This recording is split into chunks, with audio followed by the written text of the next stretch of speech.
Holding in progress.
Ah, era muy fácil.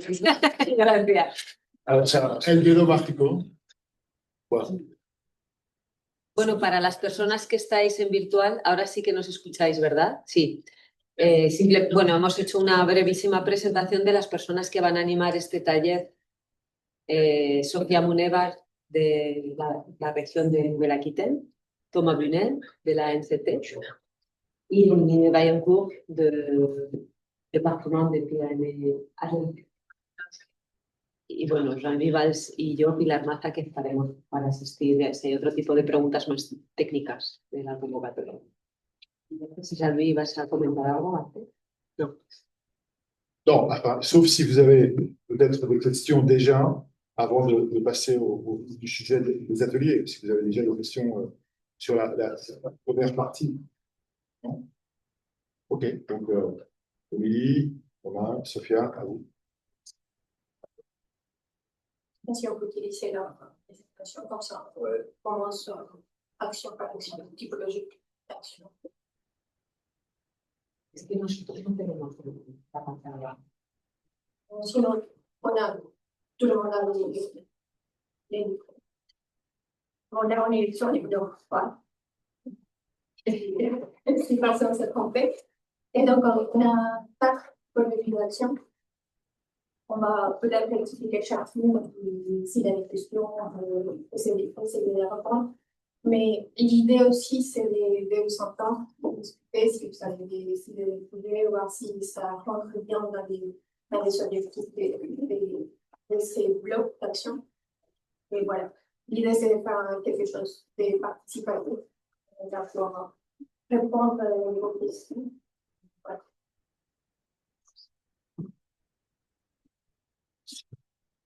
Bon, je commence par la première, c'est le renforcement des structures spatio-temporelles.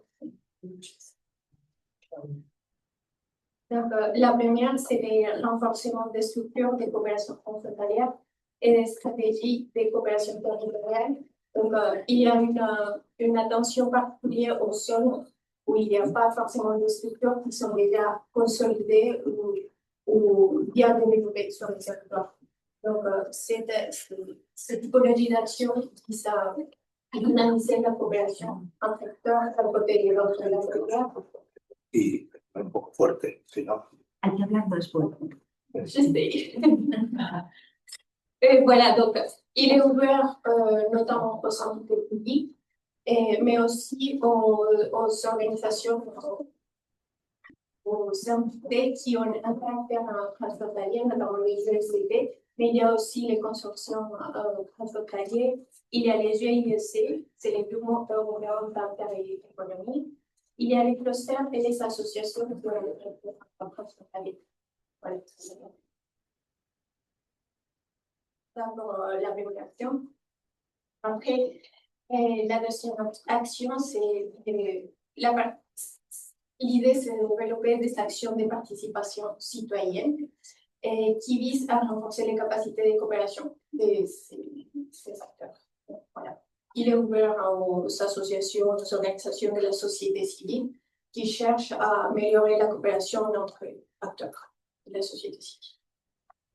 Le troisième, et donc l'élaboration des guides de bonnes pratiques et recensant des méthodes et procédures efficaces et durables pour faciliter l'échange d'expériences dans des domaines d'intérêt partagé. Et ça, c'est l'aspect le plus important qu'il y a à l'intérêt transfrontalier qui motive ce type de coopération. Et les quatrièmes, donc la coopération entre administrations publiques est compétente pour la gestion et les enjeux à dimension transfrontalière. Donc là, c'est faciliter la coopération entre administrations publiques qui ont les compétences pour générer, pour exécuter des politiques publiques qui ont un intérêt transfrontalier. Donc, par exemple, les services de mobilité ou les organismes qui travaillent sur la formation, sur l'homologation des titres universitaires de formation. Et voilà. Donc, ce type de coopération cherche à lever un peu les obstacles liés à la différence des cadres entre les acteurs d'un côté de l'autre de la frontière ou même entre différents territoires et cherche à communiquer, à mieux communiquer et à chercher des solutions, des propositions pour mettre en place des coopérations entre les espèces qui aident à faciliter le quotidien des citoyens. Voilà. Si jusque-là, vous avez des questions. Hay que hablar, es que si no, no va a escuchar. Hay que hablar un poco más fuerte, porque se ve que micros de ambiente y hay que hablar muy fuerte, si no, no escuchan, no escucha nadie. Voy a intentar subir Il el. faut parler beaucoup plus fort. On va parler beaucoup plus fort. A tope, pero nada, a tope también. Est-ce que tu as dit que c'est OK? Bon. Je peux me permettre pour lever toute ambiguïté, parce que la difficulté peut-être pour tout le monde, c'est bien dérouler les quatre pans de cette partie-là, mais on voit bien que par exemple sur la question des obstacles, je rebondis sur ce que tu as dit pour lever toute ambiguïté. On a aussi un autre, c'est pas les obstacles juridiques, administratifs, on est bien sûr, finalement, peu importe qu'on soit, entre guillemets, une structure transfrontalière ou pas, on peut avoir besoin de renforcer sa coopération, de passer maintenant, je vous donne un exemple, et peut-être que vous pouvez me parler tout à l'heure de partenaires, peut-être des partenaires dans un projet qui peut être accompagné sur le plan TEFA. Et puis, vous souhaiteriez aller au-delà. Vous souhaiteriez aller se dire, on a fait un projet, peut-être qu'on en a fait deux, mais on aimerait pérenniser cette coopération et ça passe pas forcément par une structure juridique, mais peut-être. Voilà, on veut aller au-delà d'un projet puis l'autre, d'aller vraiment à pérenniser ce qu'on peut faire ensemble dans une forme de continuité qui dépasse le strict projet, je vais dire le projet qui répond à un appel à projet. C'est un peu l'idée directrice, qu'on soit une entité publique, qu'on soit une structure ou un territoire de coopération. Je dis territoire parce que, enfin, c'est pour ça que je distingue bien. On n'a pas forcément une, et c'est ce que tu disais en préambule, une structure juridique ad hoc. Euh, ce bloc 3, il est fait pour les structures juridiques qui existent déjà, mais pas que. C'est là que on peut aller plus loin, on peut avoir une stratégie territoriale collective transfrontalière qui n'a pas forcément une structure juridique. Et on a envie de coopérer dans la pérennité, et avec des outils, des moyens qu'on va mettre en commun. Et c'est vraiment le sens de ce bloc 3, de vous accompagner à la réflexion et à la mise en œuvre. Voilà, on n'est pas que dans l'élucubration ou l'assistance, je dirais, d'une consultation extérieure. C'est aussi l'idée d'expérimenter, d'aller plus loin. Voilà. Donc c'est vraiment, on peut avoir vraiment différents niveaux de coopération, voilà, de passer d'un projet à quelque chose d'un petit peu plus structuré ou d'aller encore plus loin. Je vois Philippe sur le réseau éducation pleine et vivante. Le réseau il est structuré depuis plusieurs dizaines d'années. Il y a eu une structuration récente, mais si tu es là, j'imagine que tu as envie encore de passer une étape. Voilà, comment on va renforcer tout ça. Donc, on a des degrés de maturité qui peuvent être très variables, d'entités privées, de structures de coopération ou pas, ou de collectivités publiques. Et c'est bien ça le sens, c'est l'ouverture, je dirais, maximale de ce bloc. Les deux autres étant plus centrés soit sur les questions, je dirais, de l'information et de l'observation pour le premier, et le deuxième sur les obstacles juridiques et administratifs vraiment très ciblés là-dessus. Voilà, je me permets de mettre en perspective un petit peu ce bloc 3 qui est dit, comme je viens de le dire, peut-être paraît un peu fourre-tout et très ouvert, mais voilà, c'est plutôt, faut le prendre positivement comme quelque chose de très ouvert qui laisse sa place, et nous, ça nous intéresse évidemment qu'on ait ce dialogue avec vous ce matin, qui laisse la place aux propositions que les uns et les autres, je dirais qu'ils soient citoyens à une structure jusqu'au stade ultime d'une structure de coopération transfrontalière déjà existante, et ben, qui laisse la place sur tout ce panel de structuration ou de pas encore assez structuré, justement, à des propositions. Et voilà, cet appel à projet, sur ce bloc-là, il se veut le plus ouvert possible à vos idées, à vos propositions. Je ne sais pas si Émilie veut rajouter quelque chose qu'on n'aurait pas évoqué. Peut-être commencer ensuite le tour de parole. Je me dis qu'il y a peut-être une question qu'on peut se poser quand on a fait la description, c'est de se dire est-ce qu'il faut que j'intègre une action spécifique de l'appel à projet? Et en fait, non, quand vous déposez votre projet, même si vos actions vont toucher une partie des bonnes pratiques, une partie de citoyens, une partie de structuration, c'est son projet dans son ensemble. Non, il faudrait qu'il rentre plutôt dans un des blocs, donc si vous là, c'est le bloc 3. Mais en tout cas, il peut mélanger les actions qu'on vient de décrire. Ça peut être vraiment un projet général, structurant, qui intègre des actions diverses. Et dans tous les champs. Dans tous les champs du programme. Enfin, pour le coup, c'est aussi assez très ouvert hein, sur les thématiques et les sujets que vous pourriez aborder. Donc, à vous. Est-ce qu'il y a besoin de traduction pour les Espagnols ou il y a la traduction. il n'y a pas de temps. Oui, okay. Les dispositifs pour ceux qui le souhaitent. Qui veut prendre la parole? Je veux bien. Je me permets de rebondir parce que je parle français donc là. Je suis Eric Sandra, je viens de Gers, mais je suis sur le Garonne 64, 65, et je prends la parole parce qu'on a terminé sur le mot champ, on va explorer différents champs. C'est-à-dire que je suis cuisinier, et pour cuisiner, j'ai besoin de champs. Et mon constat, ça fait une petite année que je suis à vos côtés, que ce soit les institutionnels, venir participer régulièrement à ces jeux de conférences, etc. Et il y a une chose que Jean-Louis a dite tout à l'heure et qui a été répétée. J'ai bien entendu le mot pérennisation et le mot transmission des projets qu'on pourrait soumettre. Le le pôle ou le secteur dans lequel je travaille, donc la cuisine, on a des vecteurs assez simples dans le sens où on va manger tous les jours. On va manger hier, on mange aujourd'hui, on va manger demain et après-demain. Et un des constats, c'est que j'ai pu voir que j'ai le sentiment que les coopérations entre institutions fonctionnent bien, fonctionnent à plein régime, on se voit, ça fonctionne depuis des années, des dizaines d'années. Et là où j'ai la sensation qu'on a un transfert de coopération où en fait les institutions vont établir des modèles, vont nous doter d'outils, mais que ceux-ci tournent pas à plein régime ou à peine à mi-régime.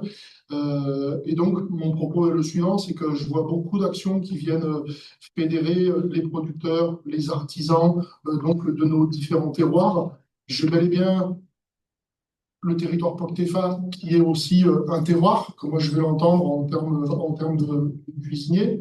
Mais ce terroir pyrénéen, j'ai la sensation qu'il existe encore très peu. Je vais avoir des terroirs, que ce soit chez mes frères espagnols, que ce soit ici en France, avec Happy Saveur en 65, avec des listings et des actions que j'ai pu voir en 31, qu'il y a bien évidemment en 64. Mais j'ai une notion un petit peu de fragmentation de ces terroirs et je ne vois pas un terroir pyrénéen dans sa globalité. Donc là, moi, ce que je cherche à faire, et c'est une vraie maturation, c'est une gestation qui dure depuis maintenant octobre, même juillet de l'année dernière, c'est de pouvoir faire en sorte que ce terroir pyrénéen prenne forme, et la manière dont il prend forme, c'est de pouvoir avoir accès aux produits de ces producteurs et artisans, où qu'on soit dans les Pyrénées. Et ce n'est pas vraiment le cas. Entre autres, chez mes frères espagnols, j'ai l'impression qu'on a une vraie pérennisation. Par exemple, en Aragon, vous me dites si je parle trop, c'est un moment, il faut que je... Oui, peut-être parce que... Oui, oui. Et donc, en Espagne, je vais trouver Panaragonen Tumesa, qui vient lister 500, 600, 700 acteurs, et on a une vraie vie et animation autour de tout ça. Et j'ai l'impression de ne pas trouver le pendant en France. On a des très, très belles actions. En aucun cas, je viens critiquer ce qui peut être fait en 64, 31, 32, etc. Non, pardon, j'ai mis 32, ils sont pas forts. Mais voilà, ça, moi, c'est mon cheval de bataille. Et on a parlé, un des points de chute était, on peut avoir la sensation que là, sur ce bloc 3, on est sur un espèce de fourre-tout. Non, en effet, je ne le vois pas comme un fourre-tout. Je vois une ouverture maximale à ces idées ou ces germes d'idées et de projets qu'on peut avoir.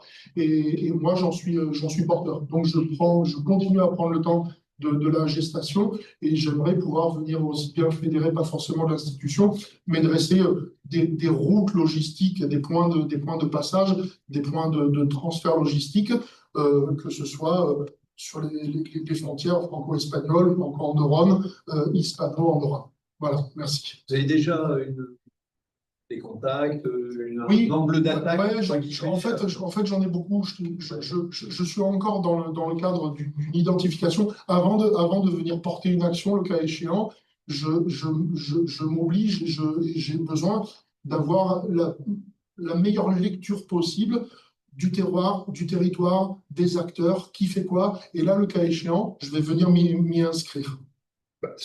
Là, on est tout à fait dans les profils d'action qui ont été décrits dans ce bloc. C'est-à-dire, Bien sûr. on est dans la création ou structuration d'un futur réseau. C'est ça. Donc, parfaitement, ouais. Donc, qui dit réseau dit aussi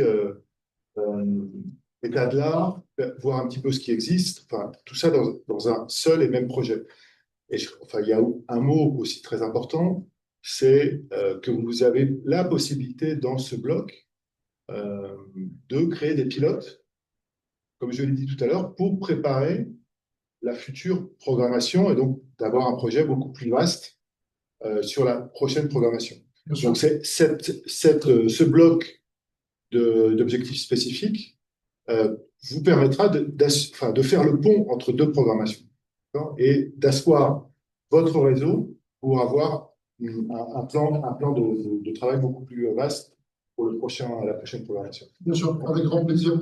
Et pour terminer, en effet, ce qui se rapproche le plus de ce que je vois, je projette, ou j'imagine, ou j'aimerais, on avait fait en Pyrénées, ou Hechos en los Pirineos, je me connecte à la page du GUCT, hein, et ma page d'arrivée sur Hechos en los Pirineos, j'ai donc el tercer Congreso de Producto de Gastronomía, 19, 20, 21, 22 novembre 2022. On est en 2025, donc on a ce côté one shot où on a levé, on a accueilli l'organisation, des fonds, on les a utilisés, on a fait une action, mais on a ce sentiment de non-pérennisation et que moi, je me refuse. Si je devais commencer à bâtir quelque chose, je voudrais que ça puisse s'inscrire au-delà de ma personne et en effet de pouvoir mettre des outils qui vont continuer à se développer dans l'année, dans les lustres, dans les décennies à venir. J'ai entendu ce que faisait le monsieur, tu as mentionné le fait qu'on en est au bout de 10, 15, 20, 30 ans. Voilà, je l'entends comme ça et pas sur des espèces de one-shot sans lendemain. Merci. C'est intéressant parce que ça, vous avez dû quand même un peu l'identifier. En ce moment, il y a déjà 3 projets qui ont été programmés sur le premier et le deuxième appel. Qui couvrent quasiment toute la chaîne des Pyrénées sur ce sujet. Donc, à l'ouest, vous pouvez le connaître, il y a Galfuri qui est déjà sur le deuxième projet. Au centre, il y a Fort Alimenta qui a été programmé là sur ce premier appel à projet, qui est vraiment sur ces thématiques-là aussi. Et d'ailleurs, Echo Montinos, c'était un peu les prémices de la mise en place de ce projet-là. Et à l'est, je n'ai plus le nom, mais il y en a un qui s'appelle Prox quelque chose. Et qui a. Hein? Et donc là, vraiment, une idée de s'appuyer déjà sur ça, de capitaliser sur ces projets déjà existants, déjà programmés, déjà en cours. Et donc, qui sont vraiment sur ces thématiques, hein, donc, de distribution, de favoriser les circuits courts, de travailler ensemble. Fort Alimentaire, on est beaucoup sur les professionnels aussi, avec les lycées hôteliers. On échange, faire des masterclass ensemble, etc. Des menus transfrontaliers, le Galfuri le fait aussi. Donc là, il y a vraiment aussi une base déjà existante sur laquelle on peut s'appuyer pour aller effectivement pérenniser. On est parfaitement d'accord et en effet, si je suis là aujourd'hui, c'est parce que j'avais été invité à Huesca pour Fort Alimenta en octobre. Et ce que j'ai dit là, je pense que j'aurais presque pu le dire aussi à Fort Alimenta parce qu'on a des travaux vraiment très beaux qui sont faits, mais à mon sens, à nouveau de chaque côté des Pyrénées et pas vraiment de manière transfrontalière. Ce côté transfrontalier, on l'a au niveau institutionnel, mais après, jour le jour, là, je ne le retrouve plus. Je travaille dans les marchés, je travaille au marché du Vican-Bigorre, par exemple, qui est plein nord des Hautes-Pyrénées. Moi, j'ai besoin de riz et d'huile d'olive pour aller cuisiner ma cuisine. Je n'en ai pas, alors que pourtant, je suis sur le terroir pyrénéen au sens large du terme. Alors, de façon plus générale, hein, vous avez aussi la possibilité, vous êtes déjà impliqué dans un projet, par exemple, que ce soit du premier ou du second appel, et vous avez vu, enfin, au fur et à mesure de l'exécution, de la mise en œuvre du projet, qu'il y a quelque chose sur lequel vous devez travailler plus précisément. Donc, ça peut être aussi une suite juridique, une suite un peu technique à un projet déjà existant. Donc, c'est tout à fait... Il faut qu'il y ait le lien entre le projet existant et le futur projet d'objectifs spécifiques soit bien indiqué, mais vous avez aussi cette possibilité-là. Donc, explorez bien. J'aimerais bien qu'on fasse un peu le tour, que d'autres personnes prennent la parole pour justement qu'il y ait cette panoplie, pour voir cette panoplie d'idées que vous avez en tête. Donc, si quelqu'un veut continuer. Oui. Le réseau éducation Pyrénées vivantes. Juste un préambule pour exprimer où est-ce qu'on en est nous et les questions que l'on a. Le réseau éducation Pyrénées vivantes, c'est une initiative qui existe depuis 1997, donc ça fait 28 ans actuellement, avec une structuration, donc une initiative autour de l'éducation au patrimoine pyrénéen transfrontalière depuis 1997. Avec une structuration toute récente, il y a 3 ans, qui nous a amené à formaliser finalement cette pratique de coopération qui vivait depuis 25 ans. Et on l'a traduite, on a essayé de le traduire avec les outils juridiques qu'on avait à disposition. C'est-à-dire le statut d'association d'un côté ou de l'autre climatique. Et on a opté pour une structuration, une ONG française avec des délégations en Catalogne et en Navarre. On rassemble 85 structures membres de part et d'autre du massif, France, Espagne, Andorre. Notre conseil d'administration est transfrontalier, notre bureau est transfrontalier, notre coprésidente est transfrontalière. Autant dire qu'on est une association à caractère transfrontalier et on fait vivre cette coopération au quotidien. Par contre, on rencontre des difficultés. Et les choix que l'on a faits sont plutôt des choix de béquilles avec des outils que nous avions à l'époque, plutôt que la voie royale. La voie royale, on imaginait pouvoir postuler à un statut d'association transfrontalière européenne. Sauf que, et là c'est une des questions que je souhaitais vous poser, c'est où est-ce qu'en est ce statut? Est-ce qu'il a été validé par l'UE et on attend la transposition en droit national? Donc voilà, première question. J'y réponds tout de suite, parce que ça sera très rapide. Donc, effectivement, il y a un projet de règlement qui s'appelle le montage d'associations transfrontalières européennes. Bon, ce projet a été initié par la Commission fin 2023, donc il n'est toujours pas passé en commission, ni devant le Parlement, etc. Donc, en fait, qu'est-ce qu'on rencontre comme difficulté? On a une existence juridique de part et d'autre de la frontière, avec une association de résidence côté français, avec une identification juridique très facile. Par contre, côté espagnol, on a des délégations, une en Catalogne, une en Navarre. Mais ces délégations ne sont aujourd'hui pas suffisamment administrativement reconnues ou identifiées pour pouvoir être une vraie vitrine juridique côté sud. Et donc on se retrouve avec des problèmes de fonctionnement dans notre animation transfrontalière, avec des gouvernements autonomes qui ne reconnaissent pas ou qui ont du mal à reconnaître le statut de délégation d'une association qu'elle voit française en territoire espagnol. Donc là, très concrètement, on a un besoin de consolidation juridique de notre modèle et on a besoin de franchir un pas supplémentaire dans notre structuration. Ça, c'est le premier point. Donc, je me retrouve bien dans consolider, enfin, le terme que vous avez utilisé dans une des actions. Le deuxième point, c'est qu'on a besoin de mobiliser, c'est-à-dire qu'on a besoin que ce réseau continue à vivre et continue à agréger des membres et à rassembler. Et donc là, on essaye d'imaginer des actions qui pourraient faire en sorte de mobiliser. Alors, est-ce que mobilisation citoyenne, ça va jusqu'à mobilisation associative, etc. Et le troisième point, c'est qu'on pourrait témoigner de notre expérience, de ces 27 ou 28 ans d'évolution de cette initiative-là, qui se traduit aujourd'hui par une structuration, j'ose pas dire en demi-teinte, parce qu'elle est effective, réelle, et elle fait vivre le réseau, mais elle n'est pas encore aboutie, et on espère que le pas suivant sera un peu plus abouti que celui-ci.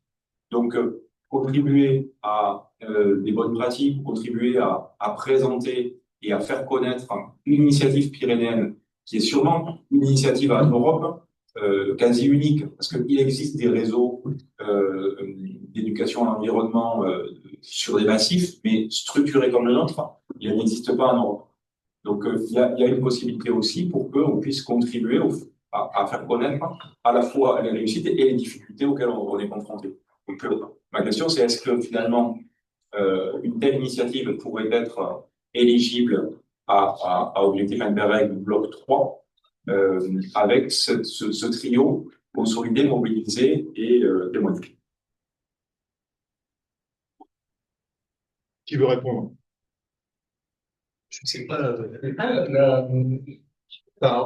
Ce qu'on va dire là, c'est pas une réponse absolue. Non, mais c'est. Non, mais je dis pour tout le monde, c'est que à découvrir les projets, etc. Donc, on n'est pas forcément pas écrit par rapport au verbe d'une manière plus instruite, tout ça, mais on voit bien qu'il y a une diversité des actions dans ce que tu décris qui, je pense, correspond à ce bloc 3, parce qu'il y a une partie, finalement, c'est les obstacles juridiques et administratifs que tu as. C'est ça, en fait, c'est le bloc C'est exactement ce que disait justement Émilie, c'est qu'on peut très bien avoir une partie qui pourrait marcher sur le bloc 2 ou être sur le bloc 1, et finalement qui se retrouve dans ce bloc 3 parce qu'il est beaucoup plus large et qu'on est, comme tu dis, dans la consolidation, enfin, dans ce cas précis, effectivement, et qui va même jusqu'à une forme de capitalisation, comme tu dis, de témoignage des réussites et des déboires, ou en tout cas des difficultés. Donc, moi, ça me semble tout à fait adapté. Vous savez que mon opinion personnelle sur le sujet, il y en a peut-être d'autres, sinon, enfin, Non, non, j'ai d'autres partenaires. je suis entièrement d'accord. Et surtout, bon, tu as mentionné quelque chose tout à l'heure sur ce projet d'association européenne. On peut très bien imaginer que dans une des premières actions de ton projet, de ton futur projet, soit la préparation juridique pour être fin prêt au moment où la directive sera. C'est exactement ce qu'on a en tête. On espère qu'au niveau des calendriers, on puisse y avoir un petit alignement qui permette d'atteindre cette structuration. Mais et juste pour rebondir sur ce que tu disais, je suis absolument persuadé que le one-shot dont tu parlais nous tue financièrement, et c'est un gouffre pour les fonds publics. On est systématiquement en train de réinventer le tiers, et ensuite, il y a une espèce d'enflammade pour le projet qui retombe juste après, et il faut repartir. Non. Donc, de grâce, soutenez des initiatives qui tendent à faire en sorte que on n'a pas cet effet de vague qui est terrible en termes d'énergie à mettre pour faire émerger le projet. C'est vraiment le cœur de l'objectif, quoi. C'est du choix des partenaires de se dire exactement, de faire ce constat-là et de se dire qu'on est sans cesse sur des vagues qui montent et qui descendent en permanence pour les acteurs, et que on avait cette possibilité de choisir cet outil, on l'a choisi pour ça. Et moi, je connais mal le règlement en préparation, là, mais est-ce que ça peut pas être aussi votre action force de proposition, c'est-à-dire voilà notre parcours, comme tu dis, témoignage, mais aussi en mode des propositions concrètes, parce que vous avez une réflexion ad hoc sur le sujet, et pour pouvoir peut-être faire avancer ce règlement, De toute façon, le faire aboutir. voilà, comme dans chaque règlement, il y aura plus de règlements. Donc, à un moment-là, il faut faire remonter ça. Je crois que de toute façon, apparemment, dans le préambule de ce projet de règlement, l'attente, paraît-il, aux frontières de ces futures associations est très, très importante. Donc, ce n'est pas uniquement que notre frontière, c'est-à-dire que ça concerne aussi les autres frontières en Europe. Donc, il faut qu'on soit préparé. Donc, cet exemple-là est parfaitement éligible pour préparer L'association l'association. transfrontalière. D'accord.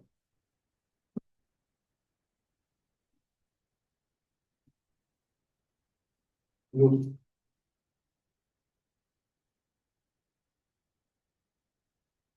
Peut-être intervenir pour la santé. bien sûr. Donc, Xavier Faure, donc je travaille à l'Agence régionale de santé Occitanie, chargé des coopérations transfrontalières. Alors, on a 3 territoires privilégiés de coopération sur la frontière, donc la Cerdagne, avec l'hôpital de Cerdagne, qui est l'hôpital transfrontalier. La coopération avec la principauté d'Andorre, de Toulouse, Foix, etc. Sí. Andorre. Hola. Et le 3e territoire privilégié, c'est celui de Saint-Gaudens, Vale. hommage Sí, avec sí, sí. Padaran. Donc, on a 3 territoires de coopération privilégiés avec 2 types de coopération. Sí, jo mateix. Digueu. une thèse intégrée Si. de l'hôpital de Cerdagne, avec un groupement européen de coopération territoriale, Mhm. donc qui est une structure très intéressante pour porter des projets, notamment le projet PROCTEFA, mais qui a peut-être des limites pour gérer une personne morale, en l'occurrence un hôpital. Donc on est très très intéressé par refondre les statuts de l'hôpital et éventuellement aller vers une autre type de structure, mais encore à trouver, qui permettent une coopération transfrontalière avec des financeurs qui viennent des deux côtés de la frontière. Donc ça, c'est pour coopération très intégrée. Et les autres coopérations, ce sont plutôt des conventions de coopération sanitaire. Et donc, dans ce cas-là, toujours en termes d'innovation, il existe en franco-français des contrats locaux de santé qui, sur un territoire donné, permet de faire coopérer des professionnels de santé du libéral, de l'hospitalier et du médico-social. Et on est très intéressé pour développer ce type de structure dans un cadre transfrontalier, c'est-à-dire à l'identique sur un territoire qui regroupe les communes françaises et les communes espagnoles. Donc on a ces champs possibles d'évolution, de mutation de la coopération sanitaire avec un besoin d'accompagnement juridique sur ces stratégies destinées à dynamiser, à approfondir la coopération sanitaire transfrontalière. Alors, je crois qu'en ligne, on a, je ne sais pas s'ils peuvent intervenir. Ils peuvent intervenir ou pas? Oui, oui.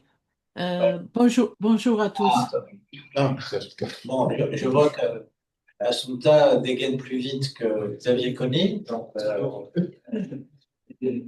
Excuse-moi, je croyais que tu avais dit Assunta. Eh bien, mais très bien. Donc, je te laisse la parole, Assunta, peut-être pour présenter vos problématiques. Oui, d'accord, merci. Donc, comme il vient d'expliquer Xavier, notre problématique dans notre territoire, c'est la manque parfois des services et des professionnels. Et juste à l'autre côté de la frontière, donc à la Val d'Aran, et je vois qu'il y a Manel Monge en ligne aussi, un peu témoigner. Ils ont des services, ils ont un hôpital et ils ont des blocs opératoires, chose qui nous manque un peu dans notre côté. La communauté de communes pyrénéo-garonnaises, en ce moment, il est en train de créer une nouvelle maison de santé avec des services pour la dialyse. Et donc, ça, c'est une bonne chose parce que la Val d'Aran n'a pas ce service. Donc, on collabore depuis longtemps avec la Val d'Aran, on voit ces obstacles et on voit ces coopérations très fluides entre les deux territoires. Et aujourd'hui, nous, en plus de la santé, on voudrait aller au-delà parce qu'on voudrait aller sur un eurodistrict. Et donc, nous, on souhaite que cette POCTEFA objectif 7 et avec cette structuration, on puisse trouver, même si on commence avec un petit projet, commencer à trouver notre bonheur pour structurer ce territoire et avoir cette aide européenne. Et par rapport, tant que j'ai la parole, pour Pyrénées vivant, un projet où j'ai eu la chance de participer aussi, c'est vraiment et c'est nécessaire qu'il se structure tout ça pour qu'on a vraiment cette Pyrénées vivante dans tous les axes. Et merci. Alors, juste pour préciser, pour faire suite à ce que le concept d'Eurodistrict n'existe pas encore sur la frontière pyrénéenne, à mon avis encore, mais il existe, c'est très fréquent sur Consortio. Non, c'est très fréquent sur la frontière Est, d'accord? Oui. Donc en fait, ça aussi, ça rentre tout à fait cette idée de monter, de consolider une coopération au travers, donc peut-être d'une forme juridique est tout à fait éligible dans ce bloc numéro 3. Mais ça passe évidemment, comme je l'ai dit tout à l'heure, par un état de l'art. C'est-à-dire que il faut aller voir ce qui se passe côté Est. Donc, ça veut dire, vous avez déjà, et ça, c'est valable aussi pour tous les autres projets. Donc, ça renforce la pérennisation, la pérennité des projets futurs. Voilà. Merci Assunta. Donc, Xavier voulait, Xavier Conille, de l'hôpital, directeur de l'hôpital de Cerdagne, non? C'est ça? Bonjour. Est-ce que vous m'entendez? Très bien. Bon, bonjour à tout le monde. Je ne sais pas si vous me voyez. Je suis Xavier Conille, je suis le directeur du GCT Hôpital de Cerdagne. Vous dire que la direction de l'hôpital est maintenant en connexion avec le séminaire 3 et aussi avec le séminaire 2 pour connaître mieux quelles sont les possibilités que nous avons pour voir de développer des instruments qui nous permettent d'avancer dans le domaine de la santé, mais aussi sur le domaine de comment faire évolutionner les différents groupements d'Européens de coopération territoriale pour leur donner des instruments qui lui permettent d'avancer sur la gestion des services publics. On est en train de vous écouter pour voir si nos projets qu'on est en train d'envisager se centrent mieux sur le 2, l'objectif 2 ou l'objectif 3. Bon, Xavier, je crois que c'était dit tout à l'heure, mais je ne sais pas si tu étais là. Ça a été précisé qu'en fait, on a séparé par bloc, mais il n'y a pas du tout, c'est pas du tout étanche. C'est-à-dire qu'en fait, il y a véritablement, on peut très bien avoir une action qui intéresse un bloc et une autre action qui peut être sortie d'un autre bloc. L'important, c'est que il y a véritablement, donc il n'y a pas de, ne vous limitez pas, c'est ça l'important, ne vous limitez pas à un seul bloc. Vous pouvez très bien y mettre la totalité d'un projet si la principale action concerne un ou l'autre bloc. Mais on peut très bien avoir d'autres actions, d'autres blocs dedans. Juste pour apporter une petite précision, il faudra quand même certainement choisir entre l'objectif 1 et l'objectif spécifique 2 dans l'appel à projet. Donc, il faudra choisir celui qui correspond le plus à son projet. Mais j'imagine qu'on peut aller quand même faire des actions de l'objectif spécifique 2, même si on choisit l'objectif spécifique. Je crois qu'il faut. Voilà, il faut rester souple, mais exactement. Vous aurez à choisir quand même l'objectif spécifique dans lequel vous devrez inscrire au moment de la réponse à l'appel à projet. Voilà, c'est juste une petite référence. Voilà. Là, c'était une grille de Chantoiseau de l'Ariège. De l'Ariège. Ces objectifs spécifiques qui sont formulés avec systématiquement à la fin administration publique. Qu'est-ce que ça sous-entend pour des structures de droit privé, comme des associations? Alors, je pense que les administrations publiques, alors c'est pareil, le champ des acteurs, je pense que les administrations publiques doivent être présentes à partir du moment où elles seront compétentes.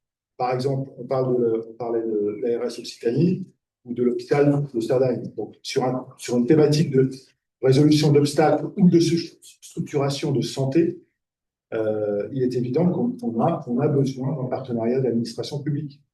Par contre, sur l'éducation environnementale, il n'y a pas besoin d'administration publique dans le partenariat, sauf si vous visez à résoudre un obstacle particulier dans lequel vous avez besoin de la compétence d'un ministère ou d'une structure régionale, etc. Je crois alors, si ça se termine par administration publique, c'est peut-être beaucoup trop limitatif. Il n'y a pas du tout de restriction sur la nature juridique des partenaires, surtout, d'autant plus sur cette. C'est un tropisme des rédacteurs. Oui, c'est possible. C'est une bonne question parce qu'à la lecture, en fait, ça c'est dans le programme. Et c'est vrai que quand on lit le programme qui a été écrit il y a 5 ans, ouais, voilà, Ouais. donc on n'était pas encore, je pense, totalement projeté sur ce qu'on allait faire avec cette priorité 7. Et effectivement, je pense qu'il faut clarifier que c'est vraiment ouvert à toute forme d'entité, toute forme d'entité, qu'elle soit privée, publique. Très concrètement, il sera difficile de répondre précisément à cet objectif spécifique pour des structures de droit privé qui vont développer des initiatives de coopération, certes, mais avec un petit plafond vert pour répondre à l'objectif spécifique lié à des administrations publiques. Ce qu'a dit Jean-Louis, c'est ça, c'est que quand ça a été écrit, ça a été pensé que comme on est sur, il y a des champs, il y a beaucoup de champs qui vont être sur des sujets de compétences de droit public. Forcément, il va falloir intégrer les administrations pour qu'elles puissent travailler dessus et résoudre les obstacles. C'était pensé comme ça.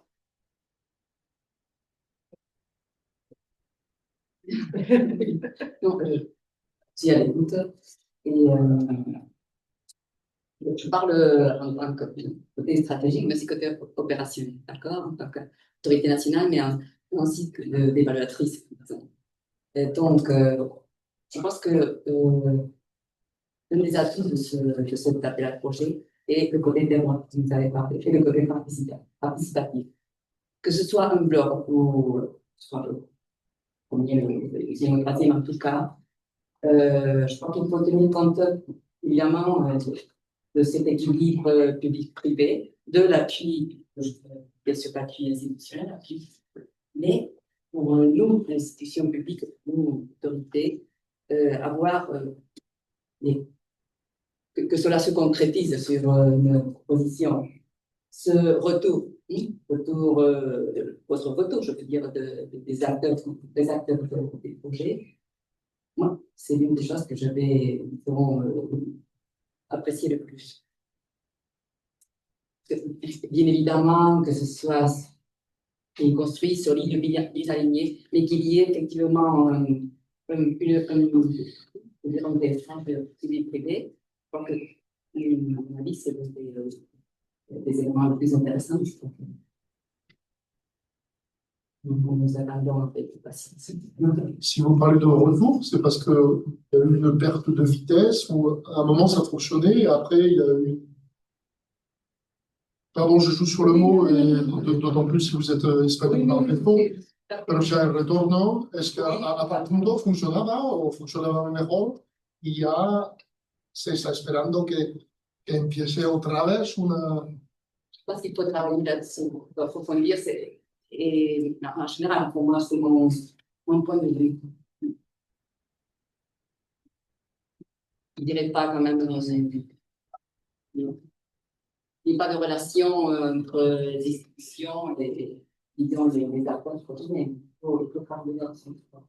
Et cela nous aidera. Parce que, évidemment, ce que l'on veut, c'est qu'il y ait le plus grand nombre de projets et de soutenir les séquences projets. Ça, c'est notre.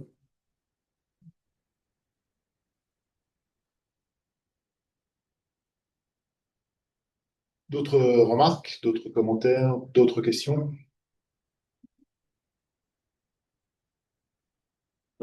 D'autres idées de Oui, projet. oui. Et bien, justement pour les enfants. Alors, je ne sais pas si on a Xavier.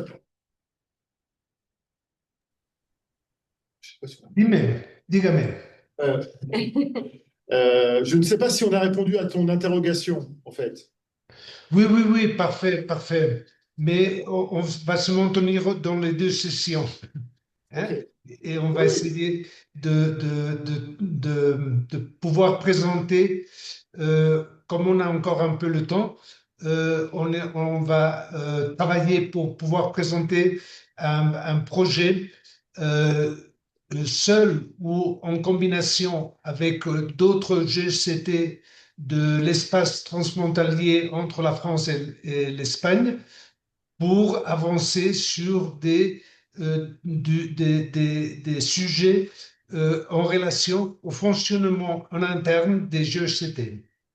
D'accord. Donc, en sortant du champ de la santé, d'accord, c'est ça. C'est plus Oui, sur oui, la première idée, c'est celle-ci. Mais on est ouvert à collaborer avec n'importe qui de vous pour aider sur le développement de projets référents en santé. Vous devez penser qu'en référence à l'espace de santé, on a présenté un portefeuille classique. Oui, alors voilà, c'est aussi autre chose. C'est-à-dire que là, on a une idée de projet d'un regroupement de structures juridiques transfrontalières avec une thématique particulière, par exemple, sur l'emploi transfrontalier. Ça peut être tout à fait un autre sujet sur lequel vous pouvez travailler et qui rentre tout à fait dans le champ de possibilités de cette et qui viendra aussi toucher les obstacles, les blocs d'obstacles, parce qu'en fait, aujourd'hui, l'emploi transfrontalier n'est pas aussi fluide qu'un emploi dans un pays national. D'accord ? Parfait. Merci. Je t'en prie. Est-ce qu'il y a d'autres... oui, Philippe ? Une question sur le type d'action, élaboration des guides de bonnes pratiques. Est-ce que cette action-là n'est pas une action qui est à penser de manière transversale et non pas par projet? Quand j'entends messieurs sur la dimension santé ou vous sur la partie gastronomie ou nous sur la partie éducation, je me dis que évidemment que leur expérience va nourrir la nôtre et que la nôtre et que ceux qui sont dans un statut ou un niveau de coopération peut-être un petit peu moindre vont avoir besoin d'entendre ces voix qui seront peut-être dissonantes et peut-être convergentes. Je crains que si jamais cette action, l'élaboration de bonnes pratiques, soit, alors, en revenant sur le one-shot qui nous tue, ça, c'est nos couloirs nous font du mal aussi. C'est-à-dire que je crains que si on se met, nous, à élaborer un petit peu de bonnes pratiques, on vous raconte combien on est bon, combien on est les meilleurs du monde, et que finalement, ça ne fasse pas. Tu vois ce que je veux dire? Donc, alors que si on conçoit ça de manière transversale, ces approches croisées peuvent... Alors, c'est vrai que je crois que c'est peut-être aussi... on a divisé les actions du programme par bloc, mais je crois qu'il y en a certaines, effectivement, comme tu dis, qui peuvent être tout à fait transversales. D'accord? Donc,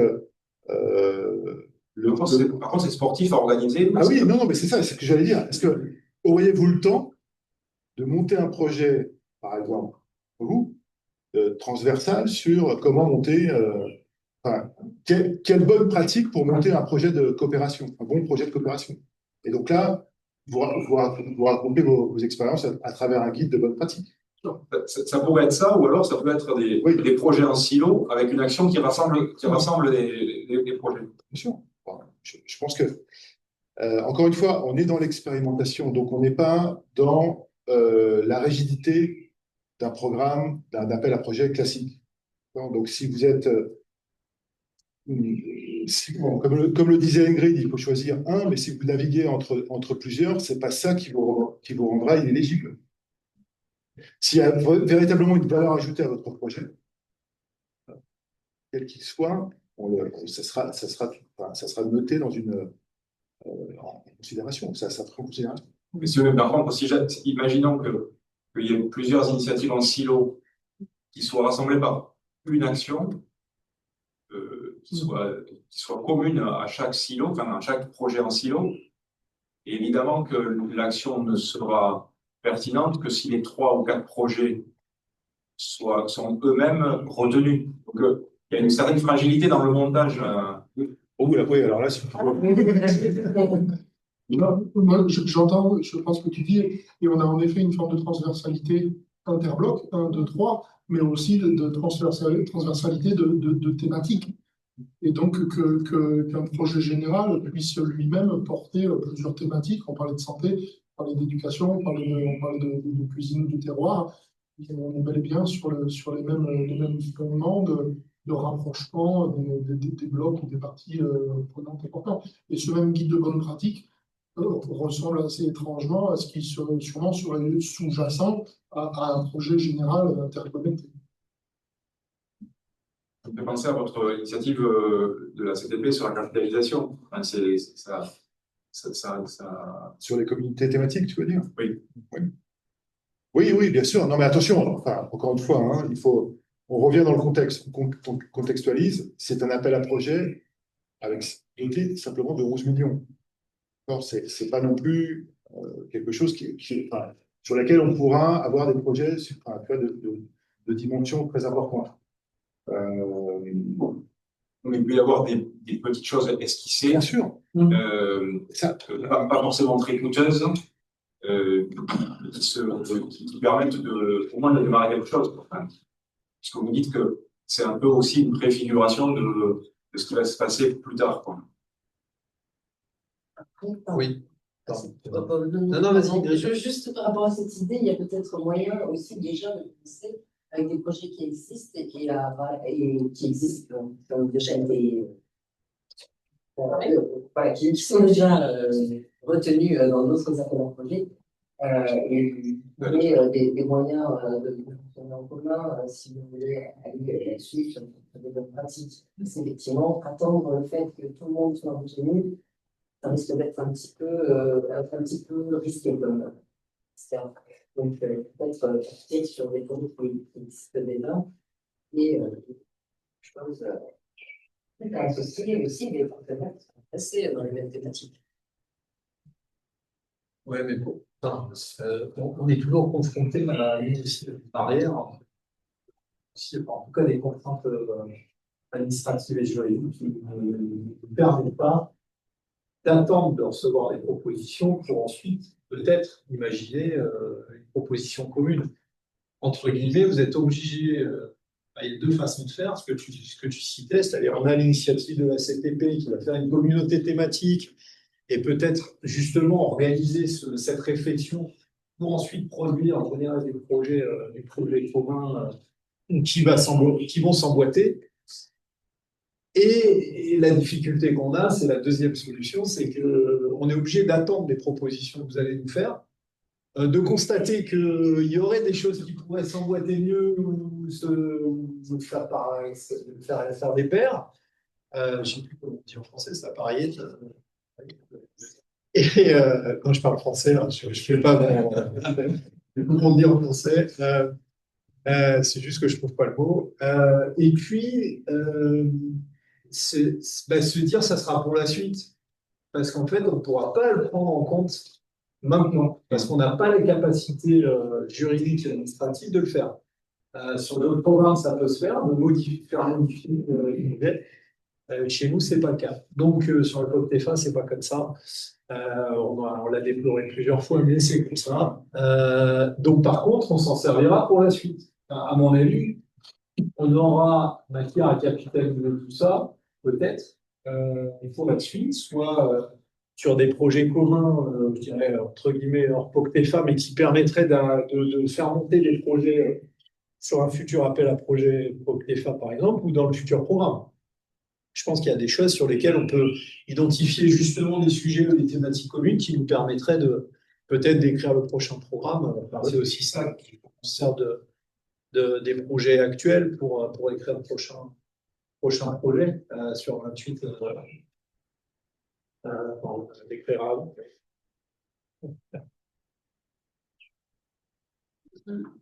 Une question de plus, désolé, pratico-pratique. Vous savez que ceux qui prennent la coopération transfrontalière et la candidature à des projets pour PREFA, vous savez que c'est la question de l'avance et de la trésorerie. À quand les projets pour PREFA qui débloquent une partie de l'aide en avance, comme le font les LIFE, comme le font d'autres projets européens, ou quelle est la manière, la procédure que vous cultivez pour pouvoir réduire cette difficulté-là? Ça, c'est la question qui fâche. 2,5. Bon, enfin, évidemment, Philippe, c'est des choses qu'on souhaiterait mettre en place. Je crois qu'il faudra qu'on attende la prochaine programmation. On va déjà voir le pilote qu'on a mis en place avec les petits projets, même si c'est pas la vraie définition d'un acompte. Mais bon, je pense qu'on y arrive. On y arrive. Pareil, donc, il faut y associer beaucoup d'autorités. Enfin, quand je dis beaucoup d'autorités du programme, notamment l'autorité de comptable qui a vécu de mauvaises expériences avec ces acomptes. C'est pas abandonné. Les avances. Les avances. C'est dit à compte, c'est pour ça, c'est pas la même chose. Ah, je me permets de. Pardon, avance. Oui, avance. Et la question, elle est sur les avances, pas sur les acomptes successifs au regard de réalité. Oui, comme de toute façon, c'est pareil. Enfin, on a la possibilité également, peut-être pour la prochaine programmation, de mettre en place ce qu'on a mis sur les micro-projets, c'est-à-dire non pas un remboursement au vu de dépenses, mais plutôt au vu de résultats. Voilà, c'est aussi cette. Je pense qu'il faut véritablement qu'on passe. On est dans un degré de maturité pour l'instant, pas suffisamment grand pour aller vers, enfin, pour avoir pensé à mettre en place ce genre de choses sur le long terme.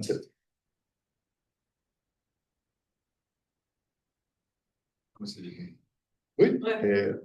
Est-ce qu'il y a peut-être quelque chose? Ah, Alain Tien? Bien. Je sais pas. Ah, tu peux. Non, je ne sais pas comment elle a parlé. Mais elle a peut-être rien demandé.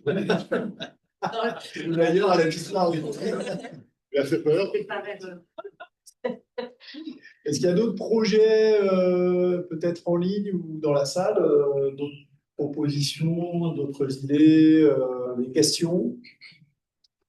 Peut-être en ligne, manifestez-vous dans le chat. Oui. Moi, je vais juste exposer un petit peu pourquoi je suis là. Émilie Tessier, du PNR et des Pyrénées-Ariégeoises. Mathieu, mon directeur, n'a pas pu venir. La directrice a besoin d'une appui, c'est pour ça que je suis là.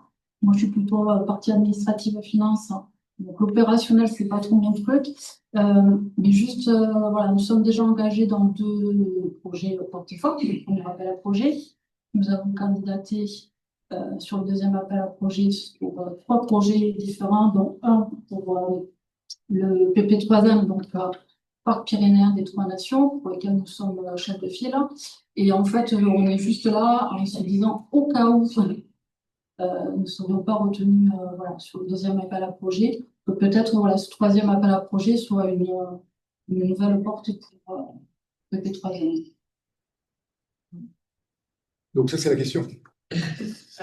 Ouais, c'est pas forcément une question, c'est juste voilà. En fait, l'objet de votre candidature sur le second appel était sur la gouvernance, la mise en place de la gouvernance du futur parc des 3 Nations, c'est ça? Parfois. Là, je ne suis pas assez calée, je vous dis, sur la partie opérationnelle, mais c'est cette entité PP3N existe depuis plusieurs années, mais c'est voilà, la faire perdurer et reconnaître. Comme je l'ai dit tout à l'heure, il est tout à fait possible, alors même si vous étiez programmé, il est tout à fait possible de découvrir que vous n'avez pas exploré suffisamment une action dans un projet en exécution et que vous souhaitez aller plus loin. Donc, si vous souhaitez aller plus loin, l'objectif spécifique est tout à fait adapté. Donc, oui, pour répondre à votre question, sur la partie gouvernance, par exemple, administrative du futur parc, et si le projet n'était pas, si vous n'aviez pas prévu dans le projet initial, vous pouvez aussi très bien le compléter avec un projet d'objectif spécifique. Mais, encore une fois, comment? C'est pas trop de la complétude, c'est au cas où nous ne serions pas retenus sur le deuxième appel au projet qu'on se dit on candidatera peut-être au troisième appel à projet. Mais uniquement sur la partie, on est d'accord, uniquement sur la partie gouvernance. Parce que. Opération. Oui, ah oui, ça sera quelque chose. Ça n'a pas été dit ce matin, mais ça sera dit tout à l'heure. L'objectif spécifique ne finance pas de structure. D'accord? Donc, et encore une fois, nous avons un budget limité à 11 millions. Oui, oui.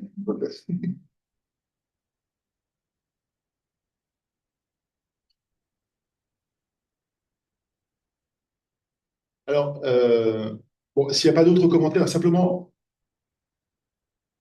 vos impressions, vos impressions générales sur ce que vous avez appris, disons, dans ces premières heures, non, de présentation de l'objectif spécifique. Est-ce que vous pensez que cela correspond véritablement à un besoin des territoires, de vos territoires, comme nous l'avons perçu au départ? Parce qu'en fait, il faut véritablement qu'il y ait une connexion entre le programme et les acteurs du territoire. S'il n'y a pas de connexion, c'est-à-dire qu'on s'est complètement trompé.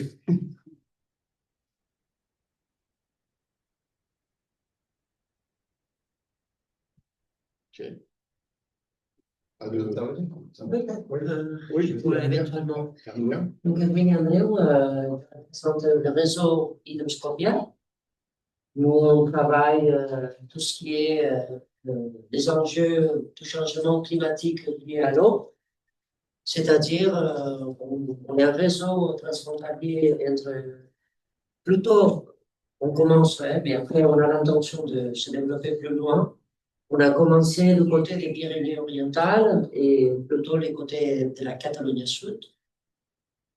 Nous, on travaille tout ce qui est. On a des partenaires qui vont travailler tout ce qui est solutions techniques pour la gestion intelligente de l'eau.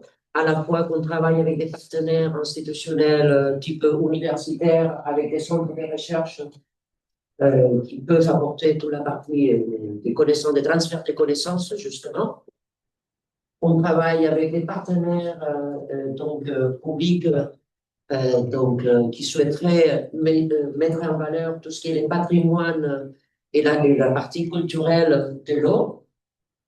Et on travaille en même temps avec toute la partie de gestion des risques, si vous voulez, uniquement et exclusivement par rapport à tout ce qui est la pédagogie et avec les résidents et les touristes, parce qu'on est une destination touristique.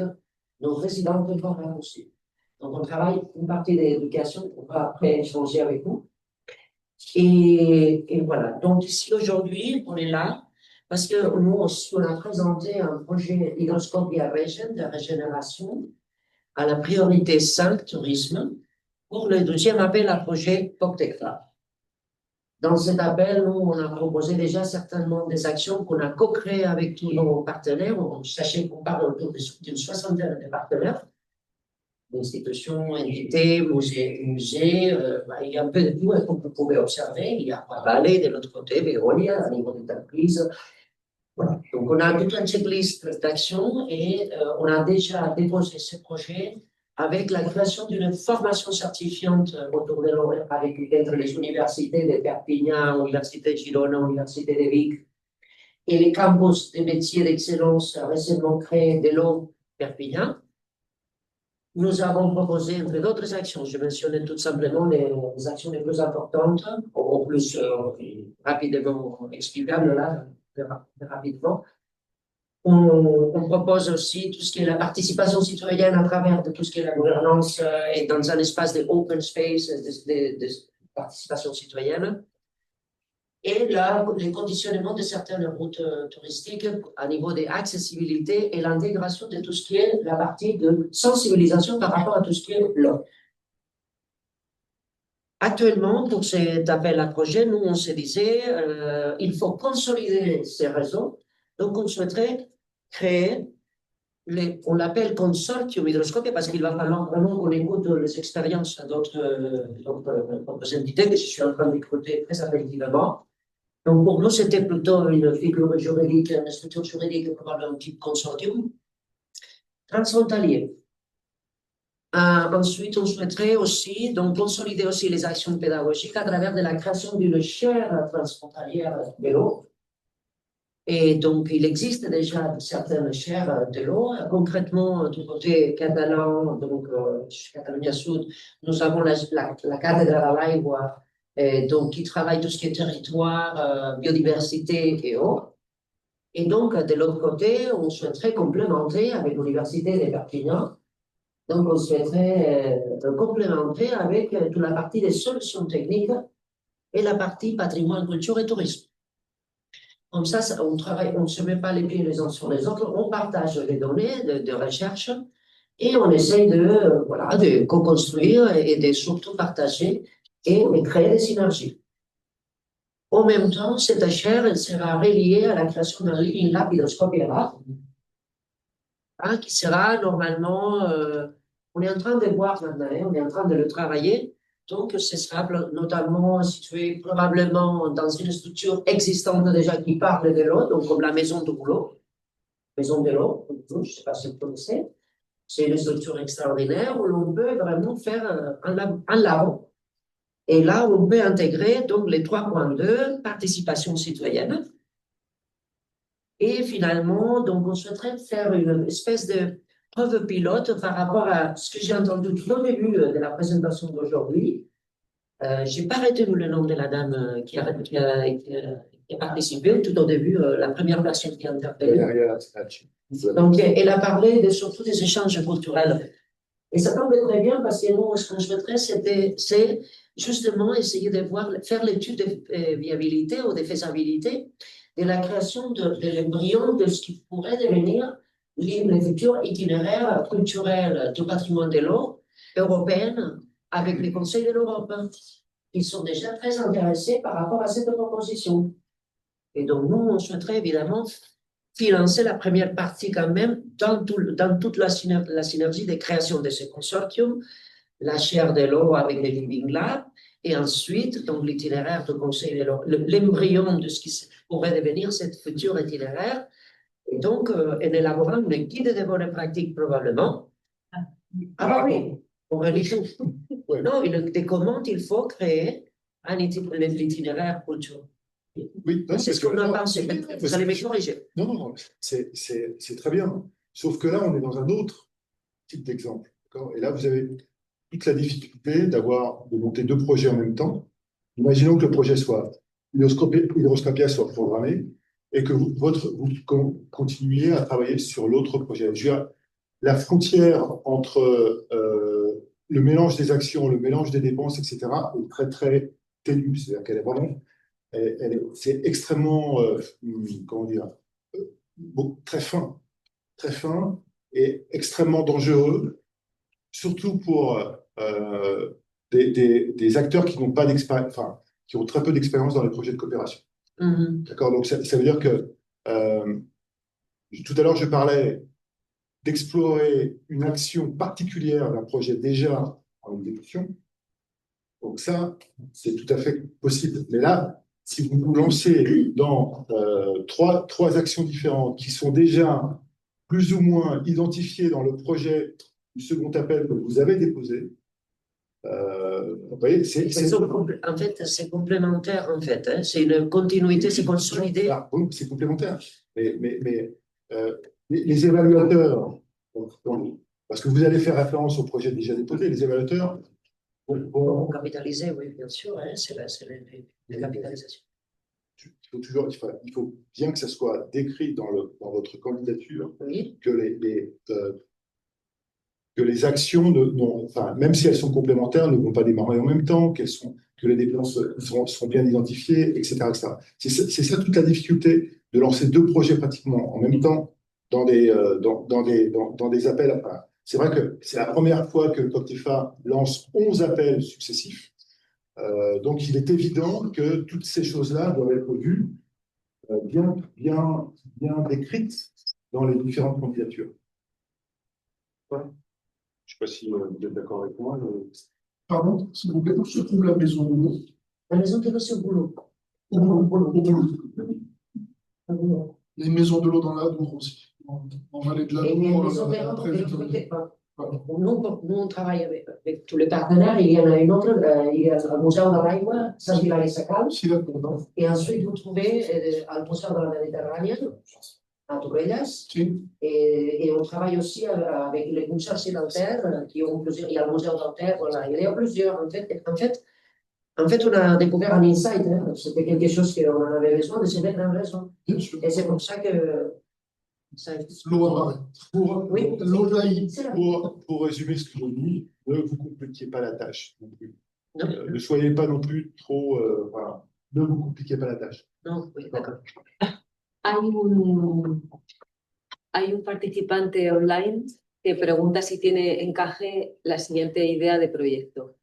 Dice que tiene un proyecto en mente relacionado con el desarrollo de la industrias culturales y creativas en espacios no urbanos. Tenemos muchos aprendizajes y visión estratégica tanto del desarrollo de la competitividad como de las políticas que lo facilitan derivados de un proyecto Horizon y sus contactos en el País Vasco. Vemos que sería muy potente desarrollar una visión muy potente, una visión transfronteriza de la cadena de valor. Tienen dudas si el protagonismo de las agencias locales del País Vasco se puede considerar entidades que lideren en su lado. Bueno, pregunta si tendría encaje esta idea.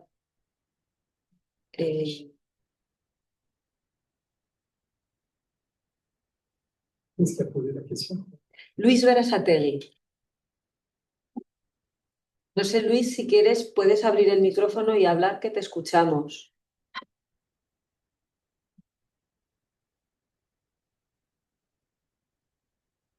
Bueno, o no le funciona o no habla. Sí, que lo va a mirar. Sí.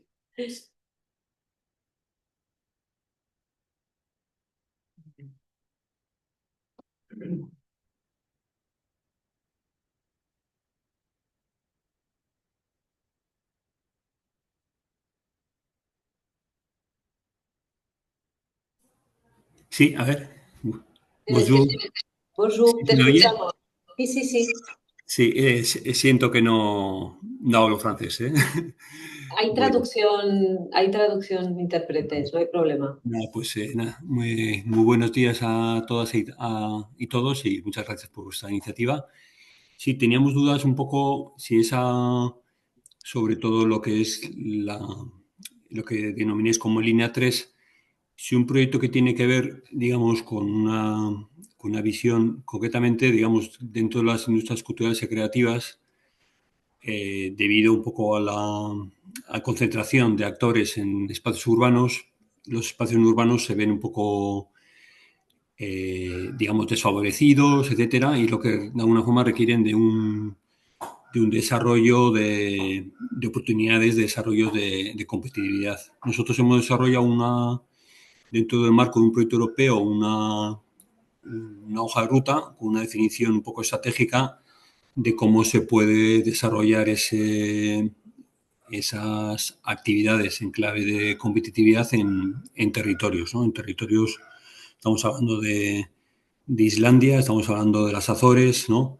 Y nos preguntábamos si este tipo de proyecto tiene encaje dentro de esa visión un poquitín de transfronteriza, ¿no?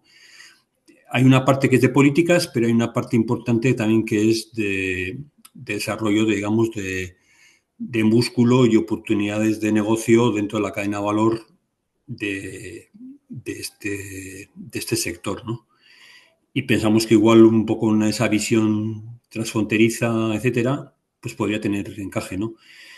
Y como tenéis también una segunda línea, que es la de solventar problemas, ¿no? O tal vez tenga encaje ahí o ninguna de ellas, ¿no? Quería saber un poco vuestra opinión.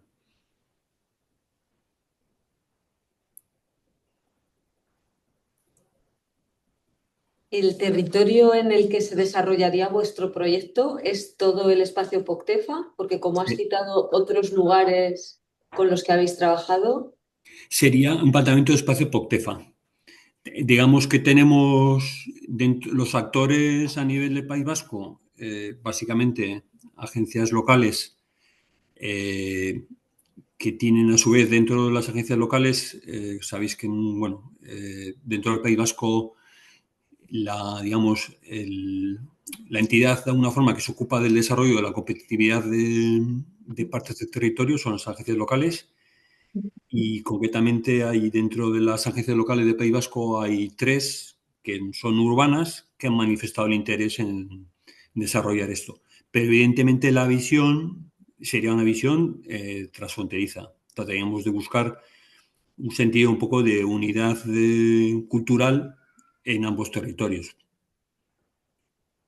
Pero ¿quiénes tenéis socios? O sea, no tenéis socios definidos, tenéis las entidades. Tenemos el instrumento y tenemos por la parte española, tenemos las entidades que estarían interesadas en desarrollarlo. Entonces, bueno, antes de iniciar un poco el proceso de captación de entidades similares a las que tenemos en el País Vasco dentro del espacio Cautefa, al otro lado de la frontera, pues queríamos saber si es una idea que puede ser pertinente o no. Es que no podemos dar una opinión ahora porque la problemática es muy, muy especial, ¿no? Quiero decir que si realmente hay un valor añadido al proyecto, cuál sea la temática, y si es para, bueno, reforzar la cooperación que existe ya o que puede existir dentro de un futuro, sí, podemos entender que es totalmente elegible pero si es, por ejemplo, la creación de una red, sí, es totalmente elegible. A ver, hay que recordar lo que hemos dicho al principio de la sesión. Son acciones o bien de consolidación de estructuras de cooperación transfronteriza o creación y estrategias, acciones de participación ciudadana, catálogos de buenas prácticas, que también se ha citado algún ejemplo, o cooperación entre administraciones, que entiendo que no es el caso. Entonces, si vosotros encajáis, veis con vuestra idea de proyecto que encajáis en alguna de estas líneas de trabajo, sí que puede entrar perfectamente en este bloque de la convocatoria. ¿Tiene que existir, o sea, el marco previo, digamos, de cooperación tiene que existir o es algo que se puede construir durante el proyecto? Bueno, eso es un riesgo que corréis cuando no se conoce a a las entidades que participan en un proyecto.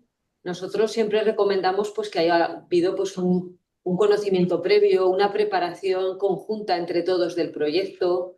Si habéis trabajado previamente, siempre es mucho mejor porque tenéis una idea de la seriedad y responsabilidad de vuestros socios. Y si no, bueno, pues de aquí a noviembre aún hay también un tiempo de contacto, de reuniones, bueno, que es un poco corto, pero podría ser suficiente. No es imprescindible que ya existáis previamente como pues, conocedores o sea, como una entidad. Es deseable por sentido común, ¿no? Porque te vas a asociar en un proyecto durante, puede ser 3 años, y bueno, pues está bien conocerse. No me refería a eso, me refería a si antes tiene que haber una unidad de acción, digamos, No es ningún requisito, no.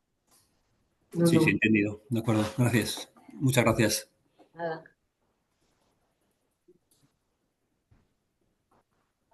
Le lien avec cette intervention pour dire que comme pour les projets classiques de Cautefa, comme pour tous les autres appels à projets, là par exemple c'est pas évident de répondre juste avec une ligne de description du projet à cette question, mais que donc il est fortement recommandé pendant toute cette période d'ouverture des dossiers des montages de projet de s'adresser aux institutions partenaires du programme pour justement accompagner le projet, vos idées de projet, la structuration Et c'est sur cet appel à projet-là, c'est quand même presque le doublement important parce que, comme on a fait ce matin, on est dans des échanges.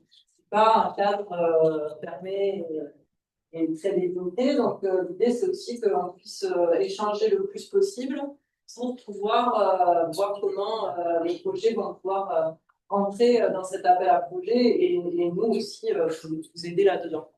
Donc voilà. Donc ça, il y a la liste de tous les contacts sur le site du POCTEFA. Incluso en el texto de la convocatoria, y si alguien no la encuentra, en la secretaría os la enviamos. Si nos preguntáis, es una de las consultas que también nos estáis haciendo, donde dirigiros y os facilitamos pues esos contactos, nombres, correos electrónicos de los diferentes socios institucionales del POCTEFA. Es verdad que lo hemos dicho antes en la sesión grande, pero es muy bueno recordarlo. Et comme j'ai la parole, je continue. Non, par rapport à quelque chose qu'on a dit aussi avant, comme justement c'est un échange et qu'on découvre aussi des choses au fur et à mesure, en vous écoutant, je me dis, je ne sais pas de quelle façon, mais tu vois, Jean-Louis, tu as parlé plusieurs fois de faire un état de l'art de demain. Souvent, c'est la même chose, c'est un état de l'art un peu des structures juridiques ou des options de structuration juridique. Si chaque projet doit faire le sien, en fait, ça va être très répétitif.